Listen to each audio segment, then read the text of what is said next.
നമസ്കാരം. റാഫ്റ്റോക്ക് ഫുട്ബോളിലേക്ക് അവർക്കും സ്വാഗതം. ഇന്ന് യുവേഫ ചാമ്പ്യൻസ് ലീഗിൽ ഒരു കിടിലൻ പോരാട്ടമുണ്ട്. ഇന്റർ മിലാനും മാഞ്ചസ്റ്റർ സിറ്റിയും തമ്മിലാണ് ആ കളി ഇന്ന് രാത്രി 12:30 നടക്കുക. എന്തായാലും ആരാധകർ കാത്തിരിക്കുകയാണ്.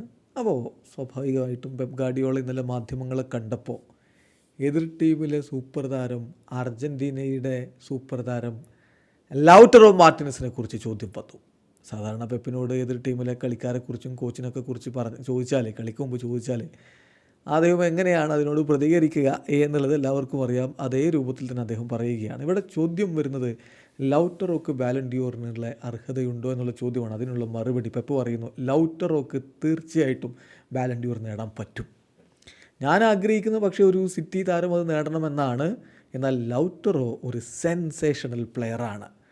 നിങ്ങൾ ആ ടീമിൻ്റെ ക്യാപ്റ്റൻ, നിങ്ങൾ ആ ടീമിൻ്റെ ഫോർവേഡ്, മാത്രമല്ല നിങ്ങൾ അർജൻറ്റീനയ്ക്ക് വേണ്ടി കളിക്കുന്നു, വേൾഡ് ചാമ്പ്യനാണ്, കോപ്പ അമേരിക്ക വിന്നറാണ്. സോ സ്പെഷ്യൽ പ്ലെയർ എന്നല്ലാതെ എന്തു പറയാനാണ്. ഇതാണ് ഇപ്പോൾ പെപ് ഗാർഡിയോളയുടെ മറുപടി. ഇങ്ങനെയല്ലാതെ അദ്ദേഹത്തിന് ആവാൻ പറ്റില്ല എന്ന് കൂടി പറയുന്നുണ്ട്. ഏതായാലും പെപ്പ് സ്വാഭാവികമായിട്ടും എപ്പോഴും പറയാറുള്ളത് ഇങ്ങനെയാണ്. എതിരാളികളെക്കുറിച്ച് ചോദിച്ചാൽ ഒന്ന് പൊക്കി പറയും, പിന്നെ കളിക്കളത്തിൽ നേരെ പണി കൊടുത്തിട്ട് പോവുക എന്നുള്ള അദ്ദേഹത്തിൻ്റെ ഒരു രീതിയാണ്. ഇനി അത് തന്നെയാണോ അദ്ദേഹം ഉദ്ദേശിക്കുന്നതെന്ന് അറിയില്ല. പക്ഷേ ഈ പറഞ്ഞതൊക്കെ വളരെ കറക്റ്റാണ്.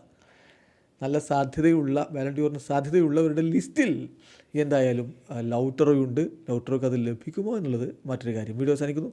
ഫുട്ബോൾ ലോകത്ത് കൂടുതൽ വിശേഷങ്ങളുമായി റാഫ്റ്റോക്സ് കൊണ്ടുവെത്താം.